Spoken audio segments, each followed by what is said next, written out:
In May, I finished 9 books, including 4 works of fantasy, 2 works of crime fiction, 2 classic works from the 19th century, and a work of magical realism, mostly. Here's everything that I read in May.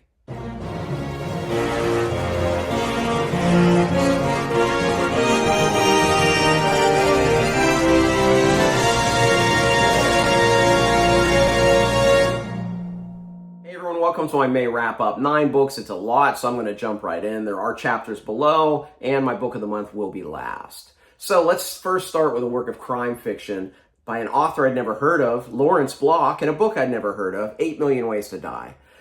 This got on my radar because Jake over at Man Carrying Thing in one of his book review videos talked about this book and just raved about it, and I decided, well, I really need to read this. And I'm glad I did, because this is one of the best works of crime noir that I've read in quite some time.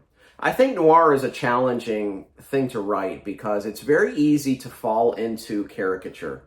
Because it's very stylized, your first-person narrative. You have to have a really strong narrative voice, and I feel that Block really does in this book. The narrative voice is a character named Matthew Scudder, and Scudder is kind of a down-on-his-luck former cop. He used to be a member of the NYPD that's no longer for certain reasons that you find out in this book. Additionally, he's kind of living a rough life. He doesn't have a lot of money. He lives in a hotel. He's mostly estranged from his ex-wife and his kids, and is an alcoholic. And all of that just adds to the narrative that this character is really struggling with a lot of elements of his life. But he's a great investigator, and in this book he's investigating a murder, and it becomes a great murder mystery with one of those weaving plots that goes in and out. And what I really enjoyed most about this plot was the way that Block chose to reveal the solution for you. It's a tricky thing when you have a first-person narrative, because that person's probably going to find out the murderer, or what's at the heart of all of this. And the way that he revealed that, I thought, was quite inventive and quite unique for this genre, the way that he revealed it. I really enjoyed it. But for me, what made this book so fantastic is the fact that the B story was really this character Scudder dealing with his alcoholism. Kind of in denial of his alcoholism, doing some bargaining and negotiating with himself. But the way that he dealt with that is kind of the main B story. But it also just permeated a lot of the other chapters, even in just an innocuous little statement where you'll see his craving for alcohol, or a walk by a bar and he'll want to veer in and sit down and have a drink. And it was so well done. I'm lucky in my life that I've never had to deal with addiction, but I feel that in this first-person narrative, I felt that Block dealt with this character's addiction very well. And the resolution of the B story, for me, made me a little emotional at the end. I thought it was just a fine ending to this book. So I will definitely be reading more Lawrence Block. There are more Matthew Scudder books. This is actually one of the ones in the middle of the series.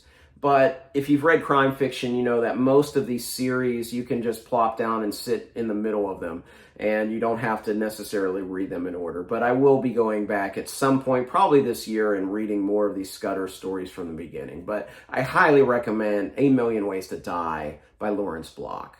Let's go next to a work of magical realism. I said mostly, because this is a short story collection by Haruki Murakami called Blind Willow Sleeping Woman. And most of the stories are magical realism, but some of them are just kind of straightforward modern fiction. Murakami's a favorite author of mine, and I love his novels, but I don't always love his short fiction, and this was no different. I felt that a lot of these stories... See, the thing is with Murakami, his brand of magical realism is just weird. And a lot of times there's very weird elements. And what happens sometimes in some of these short stories is that as a reader, I don't feel like I've gotten my footing and the story's over. So as I was jotting down sentences after each of these stories, and there's a lot in this collection, there are 25 stories in this collection, and a lot of times I would just jot down that the story didn't really get started and it was over. Or I would just write, well, that was something. Or just a question mark on a couple of them, because it was so weird and so short that I didn't really know what happened. However, in some of the longer stories where you have time to kind of digest what's going on, man, these were great. So this is a very uneven collection, and I find that with a lot of short story collections, particularly by this author. But overall, I enjoyed my time with it. If you haven't read Murakami, I wouldn't recommend jumping in here with this collection because I don't think it's a great entry point. But if you're a completionist like me, you're probably going to find enough of merit in here that you really enjoy. My favorite was probably a story called Firefly, which was really giving me Norwegian Wood vibes. And it was one that was mostly bereft of magical realism. It was just a story about people. But I enjoyed it. I enjoy Murakami as a storyteller. I will be reading more Murakami later this year. I have another short story collection of his on the TBR shelf called Men Without Women. And I think that one, I suspect I will like a bit more because it's about the size of this one, but it's only 7 stories, which means that all of them are a lot longer. So I hope to read that later this year. But I did enjoy Blind Willow, Sleeping Woman. I read 2 classics of the 19th century this month, starting with, this is The Three Musketeers. This is an Easton Press edition that I have. And I read my first book by Alexander Dumas about 2 years ago, and it was Count of Monte Cristo. And I thoroughly loved it. It was my book of the year. It's probably a top 10 book of all time for me, or at least a contender for that list. I will be doing my top 10 classic novels next week or the week after, so you can stay tuned for that. I'll probably rave about that book. And this might be on there as well. I really enjoyed The Three Musketeers. Maybe not as much as Count of Monte Cristo, but it was certainly a very enjoyable read for me. But I have to say that these 2 books couldn't be more different. Count of Monte Cristo was super focused, I thought, especially for a work of this time. I find that even the best of the 19th century novels kind of meander a little bit. They often go on tangents that don't necessarily add a whole lot to the story, except length. And I felt that Monte Cristo was one of the most focused books from that century that I've read. Well, this is not as focused, and the tone couldn't be any more different. Count of Monte Cristo was a revenge tale. This is Three Musketeers, and if I had to describe it in one word, I would just say fun. From the moment that you meet D'Artagnan, I hope I said that right, and then seeing him meet the Three Musketeers, these scenes were just so much fun. I enjoyed the swashbuckling. I enjoyed the over-the-top kind of chivalry of all of these characters. And it was just a lot of fun to read. It did meander at times. In fact, towards the end, as it was trying to determine who the main antagonist was, it kind of meandered to get there. But it doesn't change the fact that I really enjoyed reading this one. I don't feel it's as good as Count of Monte Cristo, but it may be a top 10 classic for me. I enjoyed it that much.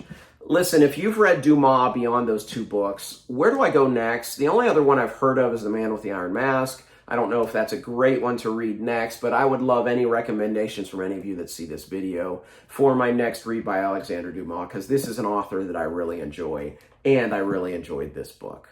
Well, I'm going to review 2 leather-bound volumes in the same month. How about that? This is The Old Curiosity Shop by Charles Dickens. This is another Easton Press edition that I own. You can see my Dickens collection up here. I have all of the novels at this point. And I've been reading these periodically. So my Dickens journey has been a lot of fun. It's been very interesting going through the way that I've read them. I started with kind of the big 5 favorites that everybody knows.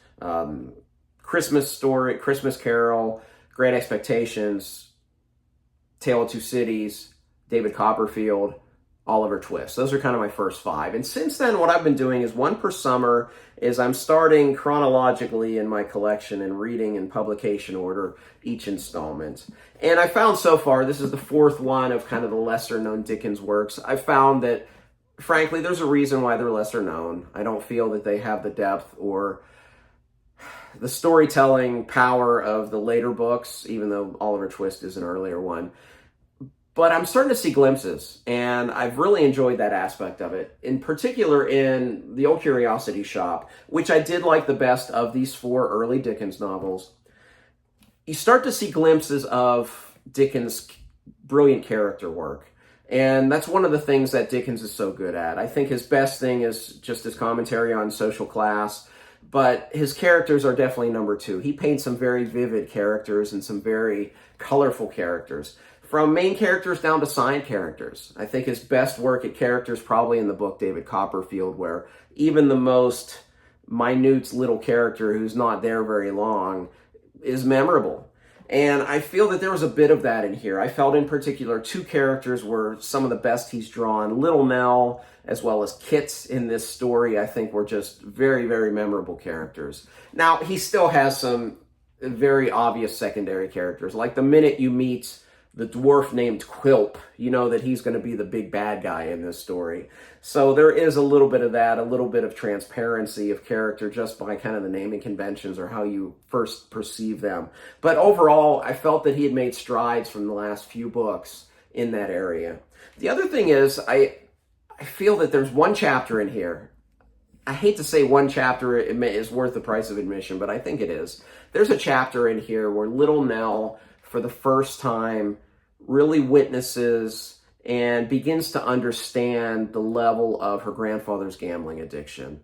And I thought it was so well done. And it was a chapter that, it gave me vibes of some of the great chapters in A Tale of Two Cities that had a lot more heft than some of the other things that I've read by him.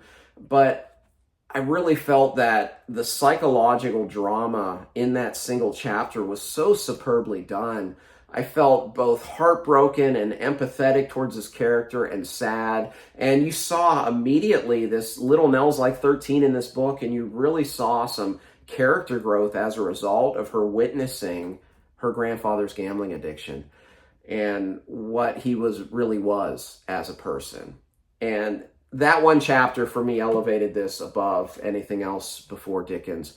Now, this is not entry-level Dickens, just like the Murakami is not probably the place to start, but I think this is worth the time and I enjoy my time with it. I do look forward to my next Dickens book, one I've never heard of. It's called Martin Chuzzlewit, which I'll be reading next summer. And I do enjoy Charles Dickens in these annual reads that I have every summer, and I look forward to the next one. Let's go on to the fantasy genre next and talk about Prince of Thorns by Mark Lawrence. This is the first book in the Broken Empire trilogy, and I've had very different reception of this when I see people talking about it. So I went in with very tempered expectations because I'd heard some people say that they love this author, they love the writing, they love this book, they love the series. Then I've heard quite the opposite. I've heard some reviewers I trust that don't like this author or don't like this series. I've heard more that they don't like this series more than they don't like this author. It is very grim. It does have a main character that you're not going to like. But I went in with kind of expectations in the middle, and my expectations were met because I think both camps are correct. So let me talk about the things that I liked and then the things that I think didn't work in this book. First thing that I like, let's start and end with the writing. Man, 2/3 of the way through this book, I thought I was going to DNF the series. I'm going to continue the series. I obviously finished the book, and I will continue this series. But 2/3 of the way through, I thought, well, I may DNF this series, but I want to read more of this writer because I do like the way that he writes. I feel there's a great command of the English language. I think his prose is rich but not flowery. But what's interesting is in this book is it doesn't start that way. Structurally, the book starts with very short chapters, and the prose is kind of punchy and short and punctuated, and then it turns into something that I just really loved. So it's very interesting. I'm sure it was a very conscious decision by the author to do that. I don't know why, but I'm not an author, so I don't often think about author motivations. But I think it was a calculated choice, and I love the evolution of the prose throughout this book, so that by the end I really enjoyed it. And I do, even if this series doesn't work for me, I will be reading more of this author because I do like just simply the way he writes. The other thing I really loved about this book was the world building. So this is a fantasy world that is a bit different than you probably think it is going in. And at the beginning of this book, Lawrence, he lays a few small little breadcrumbs that makes you think, oh, this is probably what this world is. And then he confirms it.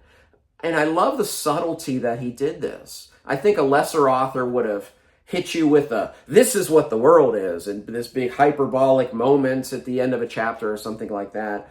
And he doesn't do that. He just kind of tells the story in this just very understated way. And I also love that he painted enough foreshadowing with what the world is that if you're paying attention, you caught it, and most readers probably did. But it wasn't like he didn't hide the fact that this is what the world was. And I really just appreciate just the nuance in how he presented and kind of laid the groundwork for you to find out what this world is. And I thought that was superb, and I definitely want to know more about this world. So let's talk about some things that I didn't think work. In particular, I think characterization in this book is very weak. Now, some of it can be explained away. I mentioned at the outset that you have a main character who you won't like, and that's true. The main character who's narrating the story is a man named Jorg, a boy named Jorg. He's very young, and he's a psychopath, a sociopath, a narcissist, you name it. I mean, he's a piece of work.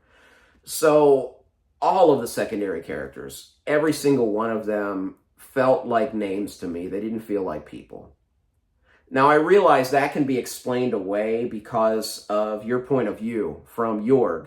He probably doesn't see these people as people, but as things to, help him get to his end. And as true as that may be, unfortunately, it still felt like the characters are very weak. But additionally, I think Jorg was kind of weakly portrayed as well. I was told, oh, you're going to hate Jorg, you're going to blah, blah, blah, you're going to want to kill him, you're going to want to see him fail, all of this stuff. But I didn't feel the character had enough depth for me to care. I felt very indifferent to this character. I didn't like him, of course. I mean, in the very first chapter of the book, this is grimdark fantasy, he orders the rape and pillage of a village by his mercenary team. I mean, so how am I going to like this guy? But I didn't hate him enough. And I feel that was just kind of a lack of depth of character by the author. I think back to a Robin Hobb short story that I read, that 5 pages, maybe 10 pages into the short story, I loathed this villain with every ounce of my being. And 400 pages in, I didn't loathe this character. I didn't like him. Found him mildly compelling, but didn't really like him a whole lot. I did feel that he was unrealistic, and I felt that he was overpowered, and he was too young for all of the successes that he was having. Until about a chapter from the end, you get something that is explained that explains away all of the Gary Stu-ness of this main character. However, I didn't feel it was earned. I didn't feel that the groundwork was laid for this big reveal to have had any impact or any realism, in my opinion. So I didn't like that aspect of it. Those are kind of the 2 big things I didn't like in this book. However, that aspect, what happened in kind of the 11th hour of this book, is the reason that I want to continue the series, because I think it has the potential to take the story and this character in a very interesting direction. So I will be continuing. Originally, I was going to read the entire Broken Empire trilogy this quarter and have it done by the end of June, but I'm going to slow it down. I probably won't get to the 2nd book till August or September, but I will continue the series in hopes to still finish it by the end of the year. So kind of a middle ground for me, mid as the kids say, with Prince of Thorns, but I will continue the series. But I do like the author's writing, and I will read more by Mark Lawrence for sure. Let's talk next about Becoming a Druid by Mike Molman. This is a self-published work of fantasy, and this was sent to me by my friend Ben over at Books by Benghis Khan, Books with Benghis Khan. Ben's got a great channel. What I love most about his channel is his genuine enthusiasm. And he was enthusiastic about this book and sent it to me and said that, I really hope you like it. And I did like it. So thank you, Ben, for sending this to me. His channel's below. If you don't already subscribe to him, go check him out for sure. But this book, immediately I liked because it was about a druid. I love traditional fantasy. I love the traditional fantasy kind of roles, the archetypes, and I hadn't read a druid in a main character since maybe the 2nd series of Terry Brooks' Shannara series. I mean, it's been a long time, and I really enjoyed that. I've always liked druids, and I've always liked kind of elemental magic. I find it a lot more intriguing than some of the more modern magic systems that we get in modern fantasy. And I really like that aspect. And I liked in particular how the main character and these other druids can animorph. They can change into animals. But Molman gives you a little bit more depth to it than I'd seen elsewhere, where there's just kind of a little bit of an element of kind of a hard magic system in there. But I really enjoyed that aspect of it.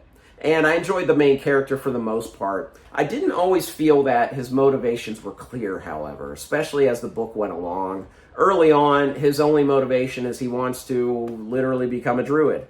but he's a character that kind of gets in his own way. He basically pisses off his mentors and they kind of kick him to the curb, and he's down to kind of the last druid that will be able to mentor him. And this druid sends him off on a quest. And of course, this quest is a lot more than meets the eye. It has a lot more kind of global ramifications than just him going and retrieving this important artifact. And I enjoyed the journey. One thing that Moman does very well in this journey is just he moves it along very quickly at a quick pace, and he employs time jumps to do so. It really reminded me of Raymond E. Feist's writing, where Feist does this very well, where, you know, a week or a month will go by and he just kind of summarizes it kind of succinctly for you just to keep the story moving. However, I do wish a couple times that maybe he hadn't done that and he had give us maybe a little bit more slice of life, a little bit more of just a little bit more mundanity rather than just we got to move from here to here to here to here. But I understand why he wanted to do it. He wanted to keep the pace going, and he was successful with that. And overall, the story had a nice trajectory. I thought it ended very well, and it set up what I think is going to be a good second book of this series. However, I have one complaint with this book, and it's enough for me to not want to continue the series, is that I didn't like the writing. And I need to be specific with that, because I don't want to just say I didn't like the writing and call it there. Mike Moman uses dialogue to deliver exposition a lot. And at times, I honestly felt like I was reading a stage play, where it was like he said, she said, he said, she said, and it was like a full page, multiple pages of just nothing but dialogue back and forth. And I know that this helps it read a lot faster, and I know that some authors do this frequently, but for me, it made reading this a chore at times. Even some of the authors who are not known for their prose, like Brandon Sanderson, a lot of people actually are very negative about his prose. I wouldn't say I'm negative, but it's not my favorite kind of writing style. But even Sanderson, in the midst of a big, long chunk of dialogue where you're delivering a lot of exposition, he would often take multiple lines and summarize them as text.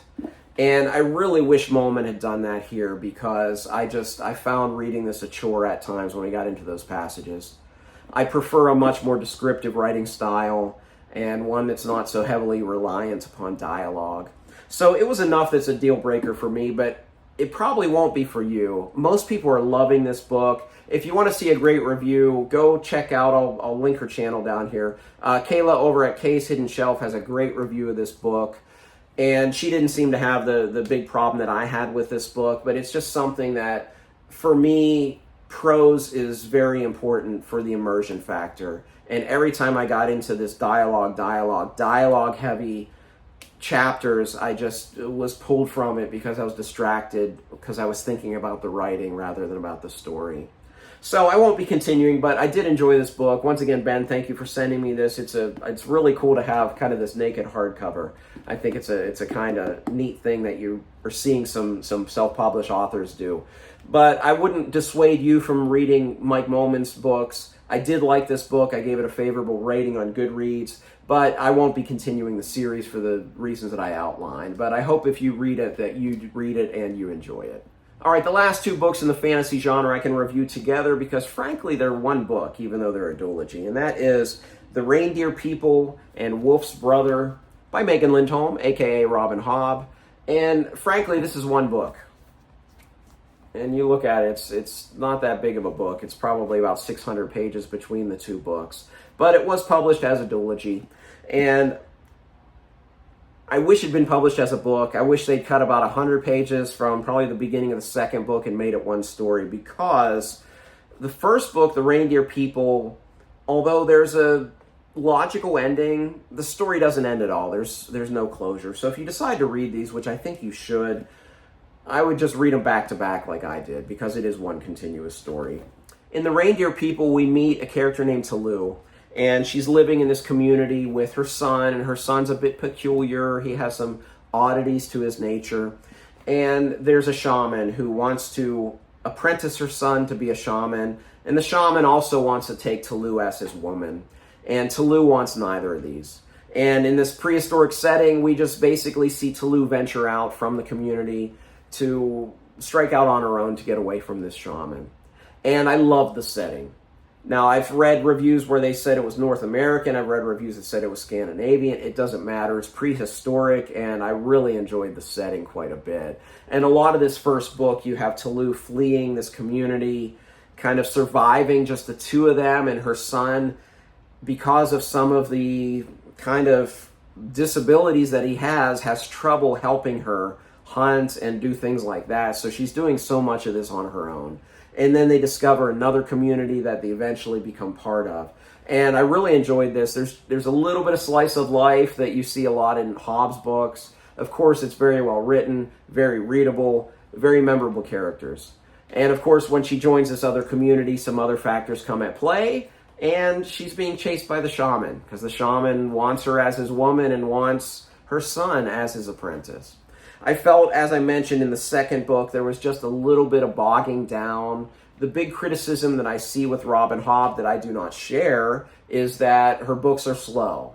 I think in most of the books of the Realm of the Elderling, when they're slow plot-wise, but you're getting a lot more, whether it's establishment of setting or reinforcing character work. There's a lot going on, it's just not plots. I felt in here that there was a time where there just wasn't a whole lot going on. But of the things that I've read that are not Realm of the Elderlings by Robin Hobb, that would be the Soldier Son trilogy and Wizard of the Pigeons. This is my favorite non-Realm of the Elderlings writing that I've read by Hobb/Lindholm, and I can definitely recommend this series. And again, if you read them, I would read them back to back. It does drag a little bit in the middle, but overall, I enjoyed my time. I really liked the prehistoric setting. I thought it was very, very inventive and very well done. My book of the month was Small Mercies by Dennis Lehane. This is Lehane's latest book. It was released last year, and this is a period piece. It's a work of crime fiction, but it's set in the 70s. It's set in South Boston at the time where we're having all of the desegregation of the schools, and what's about to happen that fall is in South Boston High School is going to be kind of bust all of these students from kind of a black neighborhood. So there's a lot of racial turmoil going on. And what I love about Lehane, besides just the fact that he is just a master at bringing the setting to life, is I love his nuance. Crime fiction, often a lot of authors don't take the time to paint the nuance, such as a character in here who's angry. She's really angry that for her daughter's senior year, they're going to bus in all of these black students from other part of town. But at the same time, she realizes that those students don't want to be bused here. They're busing students from one poor side of town to another poor side of town. And this is not happening in the rich neighborhoods. And the people that are making these decisions are kind of the people in power, the richer people in Boston. So you see kind of this conflicted nature of all of the people in the story. And that's the undercurrent. The murder mystery at the core of this is a black teenager is killed in South Boston while all of this is going on in the midst of a heat wave that summer. And the same night that happens, the woman who's mainly the main character in this book, or at least the central protagonist of this book, her daughter goes missing.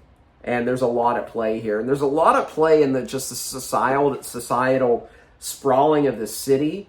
It really reminded me of something Lehane wrote on The Wire. And if you've watched The Wire, the 5 seasons kind of unlayers all of the different aspects of society. And I feel like Lehane does that in this book, because you get kind of the poor side of town, you see the institutions, you see so much of the bigger picture here in this short volume. Now, I didn't love the ending. The ending was very, very good, though. Don't get me wrong. I still think this is S-tier Lehane. I had really high expectations because this is his highest rated book on GOODREADS. It's probably a top 3 or 4 for me. But for me, what made this great was not just the crime fiction trappings, but kind of the greater picture of society that Lehane just writes so well, and frankly, might be better at it than anybody else working in the genre right now. My book of the month, Small Mercies by Dennis Lehane. It could be a great entry point. If you're interested in Lehane, I've talked about him a lot this year. I've read 4 books by him so far. I'm currently rereading a bunch of them because I want to put together a big video about Dennis Lehane's work.